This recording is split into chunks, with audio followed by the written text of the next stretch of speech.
தமிழ் புத்தாண்டு பிறப்பு தமிழகம் முழுவதும் உற்சாகமாக கொண்டாடப்பட்டது. கோவில்களில் சிறப்பு பூஜைகளில் பொதுமக்கள் கலந்து கொண்டனர்.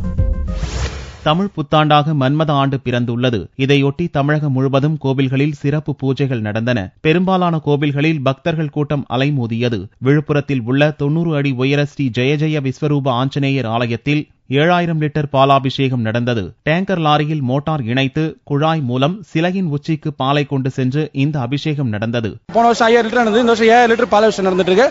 பக்தர்கள் அவங்க குறைய நிறைவேற்ற பண்ணதுக்காக பாலாபிஷேகம் வந்திருக்காங்க. வெளியூர்ல இருந்து நிறைய பக்தர்கள் இங்க பாலாபிஷேகத்துக்கு கலந்துக்கிறாங்க. குறைஞ்சபட்சம் 2000 பேர் 3000 பேர் கலந்துட்டாங்க. நல்ல ஆண்டவன் வேண்டி எல்லாருக்கும் நல்லபடியா கல்யாணம் குழந்தை பிறகு எல்லா வேண்டியது நடந்தது. சூப்பரா நடந்துச்சு பாலாபிஷேகம். கும்பகோணம் அருகே உள்ள சுவாமிமலை முருகன் கோவிலில் தமிழ் புத்தாண்டை முன்னிட்டு படிப்பூஜை நடந்தது. 60 ஆண்டுகளை குறிக்கும் வகையில் இங்கு அமைக்கப்பட்டுள்ள 60 படிகளுக்கும் பக்தர்கள் பூஜை செய்தனர். சுற்றுவட்டார பகுதி மக்கள் பால்குடம், காவடி எடுத்து வந்து நேர்த்திக்கடன் செலுத்தினர்.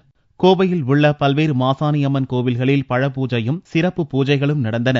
அம்மன் சிறப்பு அலங்காரத்தில் அருள் பாலித்தார். புளியங்குளத்தில் உள்ள முக்தி விநாயகர் கோவிலில் முக்கணி பூஜை நடந்தது. இதில் ஏராளமான பக்தர்கள் கலந்து கொண்டனர். கோவை காட்டூரில் உள்ள முத்துமாரியம்மனுக்கு 1000, 500 ரூபாய்களை கொண்டு சிறப்பு அலங்காரம் செய்யப்பட்டது.